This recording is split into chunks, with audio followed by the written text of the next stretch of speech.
how to use societal meetings to accelerate your career. We're going to be talking about celebrity energy for women doctors. This time of year, it's a pretty hot season for annual meetings. And how I know this is because we're doing a lot of coaching, my private one-on-one and group programs about the stress related to these societal meetings. So I'm going to give you a whole new way of looking at them. When you follow this, it can advance your career 5 to 10 years, no doubt. But of course, it's stressful. For most of us, you're going to travel to a new city, a new bed, a new routine. For the meet, when I used to go to these meetings, we would wake up around 5. Some of the lectures started at 5, and often it would go way past midnight. There would be 5 to 20,000 people in a city, constant stimulation. Not to mention, the weeks they usually plan these meetings always seem to coincide with my kids' spring break. So it's having to choose between this or that. And if you're someone who's used to clinical work, being in a city that's taken over by doctors can be a real nervous system shock, especially for introverted. It can be a sensory overload. But what I want you to consider is that these meetings, if you choose to go, if you don't choose to go, I have something else for you. If you choose to go, I want you to think of this could be where your career accelerates, where your career gets so much better, where you expand your network, where you're surrounded by people who become your new friend group. And this happened for me. I'll give you a couple of examples, not because I attended everything, not because I networked all the time. It's because I used the meeting strategically. I'm going to show you how I did and how I help my clients with this too. So, when I was new in faculty, the first time I met my chair was actually at the annual meeting. At our home institution, I was busy generating millions of RVUs. She was busy running meetings. We had no time. But at the annual meeting, that's all we had was this experience. It's all we had to do. So we ran each other in the hallway. We sat down and sketched out what success would look like, what I was interested in, what she was interested in. That one conversation accelerated my career at least 5 years. Another example is I use these annual meetings to reconnect with colleagues I never saw otherwise. So you could think about like your best friends from residency or med school. You may not see them any other time. That's kind of cool. And we would meet and we would have dedicated lunches, which would turn to working sessions. And we would decide at that one meeting, at that one lunch, our co-authored papers, invited lectureships, we'd invite each other to each other's universities. We do cross-institution collaboration studies, research projects. We shared promotion strategies. We became advocates for each other in rooms we weren't even in. Easily, that one lunch once a year easily shaved 5 years off my promotion cycle. Societal meetings, when you use them correctly, can accelerate your career. And they can be a lot of fun. And we're going to talk about all of it today, especially celebrity energy. We want to be able to approach these meetings in a way where we're not burnt out from the meeting. Ready? Number one, decide intentionally. I want you to know this. You don't have to go. I don't care who tells you you have to go. You do not ever have to travel to a meeting. You never, ever, ever have to go to one of these meetings. What comes up as I say that? What comes up for you? Well, what will come up for you is, do you actually want to attend or not? If the answer is no, you don't have to go. There are a million ways to get promoted or make partner. I promise you, going to the meeting is not one of them. And actually, I've been in centers where people who didn't go were sort of put on a pedestal, like, oh, this person's going to cover for the rest of us. Let's take care of her all year long. She's such a team player. You do not have to go to meetings if you don't want to. But if when I ask you that question, you're like, oh, I really do want to go, then I want you to go to the meeting in a smart way. Ask yourself, why exactly do you want to go? Let's find those reasons. For the client I just did this for this week, she's like, I love the visibility. I like the opportunity to be a leader. Or in my home institution, I'm the youngest one. There's not leadership opportunities. When I go to this meeting, I get to be a leader. I get to collaborate in my home institution. Nobody wants to do research. I go to this meeting. I have 10 different people I can work on research projects with. I like the connection, the social piece. I like getting out of the grind of our day-to-day job. Your decision, when you tell yourself you don't have to go and you actually find you do want to go and you love your reasons, we can drop so much of the stress around this meeting. I'll say early in my career, it's so interesting depending on jobs. Early in my career, I went to all the meetings possible because it was the only way to be off service without using PTO. There was no limit as long as you were out representing the university and you were helping recruit faculty and you were helping brand a name to your university and you were helping bring in recruits. The university was like, please go do that work. That work is very valuable. And I didn't have to use PTO. It was unlimited time. So it was smart. It was a brutal job. And if you could be off schedule and promote the university, it made a lot of sense. Now, my second job, you had a fixed amount of days off and you got to choose how you use them. So you could spend 5 days in Boston at a meeting in the middle of winter. No, thank you. Or you can spend those 5 days driving around Colorado with your kids on their spring break. Yes, please. So both decisions, like there's no right or wrong decision. I just use the meeting time strategically, and I want to consider you can too. All right, number two, protect your energy. Most physicians will burn out at the meeting. They go to the meeting, they're burned out in their career. They go to the meeting, they get burned out that week because they tell themselves they have to do everything. I want you to protect your energy and pace yourself. Pre decide before you even go or when you're on the airplane, what time do you want to wake up and go to bed? I suggest keeping it consistent with your time at home so that you're feeling rested. Plan on at least a 1 3 hour block of rest a day, at least 1 3 hour block of rest a day. I'll tell you how I did it. Plan excursion times. If you're going to go to Boston in the middle of winter, please go plan something fun to do. Go to a museum, go to a play, go to a beautiful Michelin star restaurant. And whatever time you have left, now that's the time you populate with your meeting. This is very similar in my program. How we plan our weeks is we plan ourselves and our family first, and whatever's left, the job goes in. The secret of burnout, why people get burnt out, is they do the opposite. They put their job all over their calendar and they squeeze their kids in the tiny little slivers that are left. Of course, we're going to wind up hating our job and feeling really stressed out in our life. How we do this meeting week is very similar to how we do our careers. We want to start planning with what serves you, what is good for you, what keeps you healthy, and then fit the meeting in around it. So I'll give you an example. My formula was really simple. I did lots of different experimentations. Here's what worked for me. I would get up when I usually woke up first thing in the morning, and I would go to morning sessions. I was bright. My hair looked great. My makeup was snatched. My brain was good. I was full of lots of energy. I would attend to be very visible, attending sessions and tweeting about the meeting. So people are posting on LinkedIn about the meeting. So people knew I was there and I was helping promote them. And my boss knew I was there, right? Fully engaged, networking. And at the coffee time, I'd go talk to people and I had lunch with people. I was very, very present. You knew I was there. And then at 1 p.m., Cinderella disappeared. After lunch, when everyone went back to the afternoon meetings, I was at the museum, I was at the theater, I was walking along the canals. I had real food. I moved. I made sure I was exploring and seeing new things. For me, as an extreme introvert, I needed that time to be able to sleep at night, to be able to perform the next day, to be able to work the next day, to be able to be open and engage in networks the next day. 3 focused hours of attending the meeting per day beat 12 hours of dragging myself around the meeting, being grumpy, tired, smelly, and hungry. I need you to hear this. Time does not equal impact. If you equate with hours at the meeting equals the value of the meeting, you will find yourself overworking and burned out at the meeting. So we want to do things smarter. And you might be saying, but my hospital's paying for this trip. I should do it all. Listen, listen, listen. The hospital's paying for the trip and you are there. The hospital got what they wanted. They wanted you representing the department. And if your best self is those 3 hours in the morning and you are a shining example of how happy you are in your career, you're able to network and help bring more faculty and resident top candidates to your center, you did your job. Doing it all from 5 a.m. to midnight and not doing it well is not the point. Doing it all is actually not doing it well. And you could see that if you did everything, you came to the meeting, you're already burnt out, you've been on service, it was crazy before you left. And now you're going from 5 a.m. to midnight and you're exhausted and you're tired and you're haggard and you've got bags under your eyes.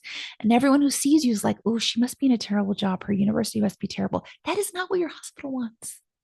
And then you come back to work and you're even more tired, like, I need some time off. I'm so exhausted. Your hospital doesn't want any of that. Have boundaries in place. Make sure you take care of yourself. Step 3, upgrade your environment. So what I would do is I would call them and say, can I have a quiet room? Highest floor, away from the elevators and ice maker. I have had every room in the hotel and they are not all the same. I had one that was right by the elevator so you could hear it all night long and making these sounds. It was right by the machine room. Upgrade your environment. When you check in, be really nice to the person who checked you in. Say, is there any upgrades available? If you're very nice, you might just get an upgrade. Can't tell you how many times I was nice and asked, and they put me in a corner suite in a penthouse view with a whole extra kitchen. All I had to be was nice. Bring whatever regulates you. So I travel to this day with a blanket. It collapses down into a carry-on. So it's on the plane with me. Bring my house slippers, my PJs, take a warm bath. I want you to also consider stay somewhere better than the meeting hotel. If you love being at the meeting hotel so you can run between meetings to your room, or you're breastfeeding and you really need to be close to your baby who's in the room, of course, stay at the meeting hotel. But know if you're at the meeting hotel, you're going to run into people all day long. You could also stay at a really nice hotel because I promise no one at the meeting is at the Four Seasons. I'm just saying, or an Airbnb, somewhere private where you can just escape. I used to call it the stank of a meeting. I love going to meetings for the most part, especially in the beginning of my career, but I always felt like I had a meeting stank about me. Like it's just so much work for an introvert. I had to take a lot of baths, just kind of wash it off. And if you're an introvert, you know what I mean. All right, number 4, be strategic about your location. If the point of going to this meeting is to learn, go learn. If the point of going is you're trying to see the world on your hospital's dime, go to really fabulous places. There are meetings for physicians in Italy and Scotland, Australia, and Nice, and really great places. Go there.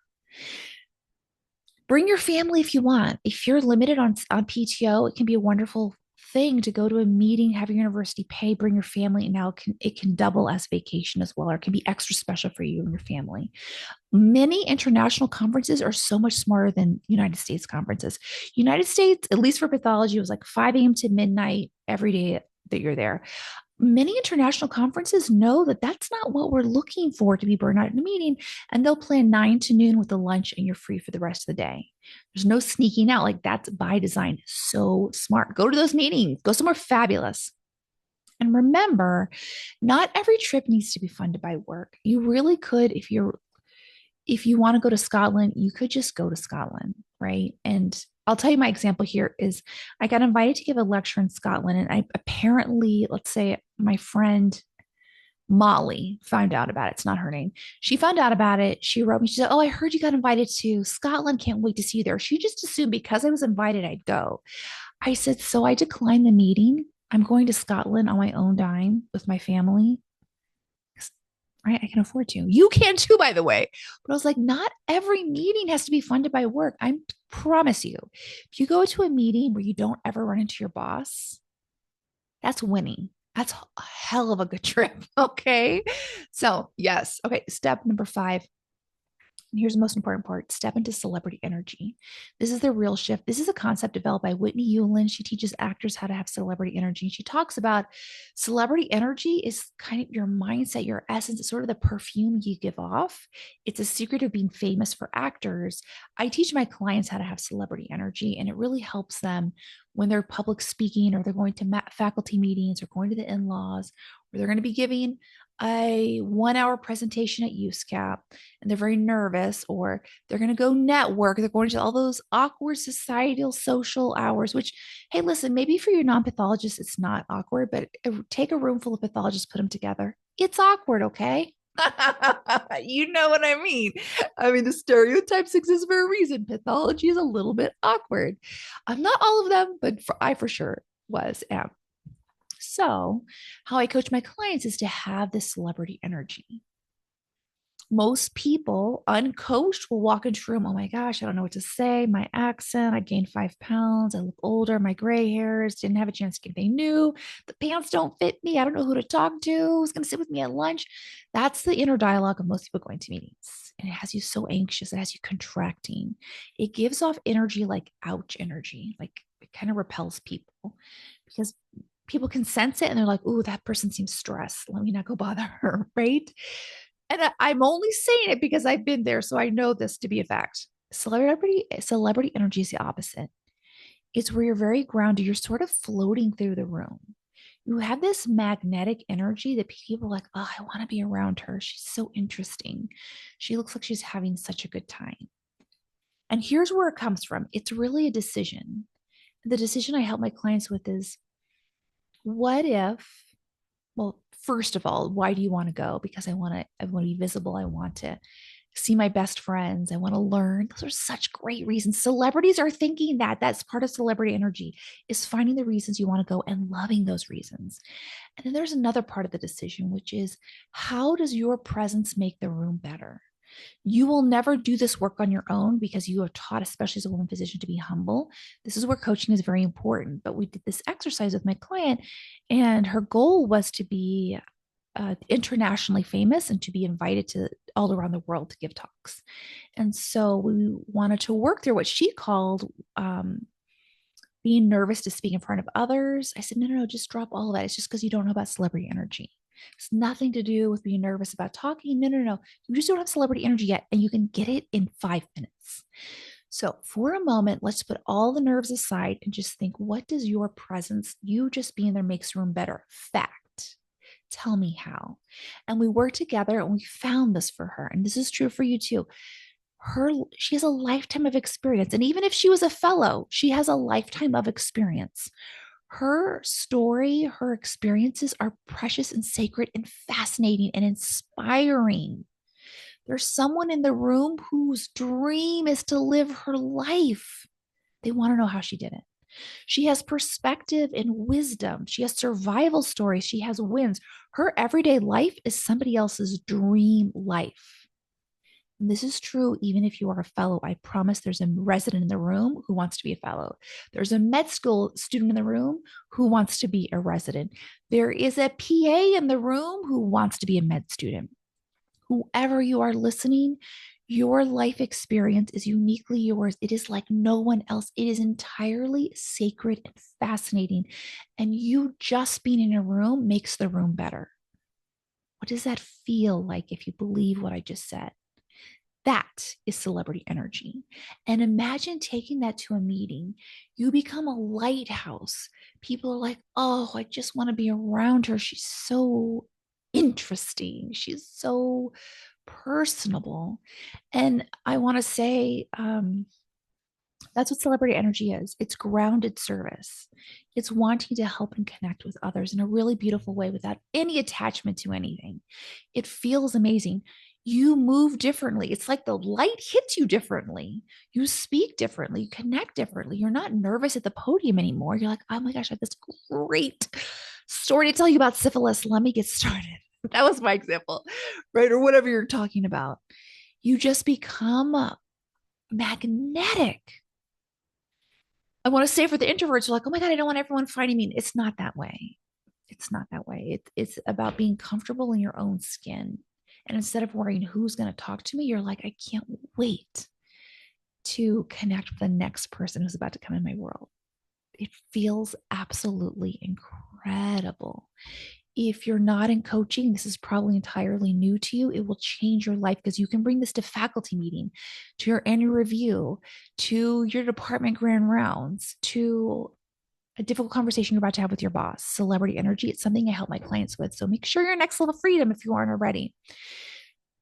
So I've coached multiple clients with this, and one of my clients, she was dreading the meeting, but she also had this goal. She wanted to be internationally famous and travel the world. She brought the celebrity energy to her meeting. She said it was the best meeting ever. She was getting invitation after invitation. People were just coming up and say, can you come to Germany and speak? Can you come to Spain and speak? Can you come to Argentina and speak? She now speaks almost every other month somewhere fabulous that her university pays for. She brings her family. They are traveling the world. She's not on service that week. It is all because she shifted her identity from nervous to celebrity energy, and it will change your life. All right, let's shift now to 10. Actually, I think we have 14 societal meeting sprints. For those of you who are new, these are quick little action steps that you want to just kind of stuff in your pocket as things that can have you become a celebrity at your next meeting.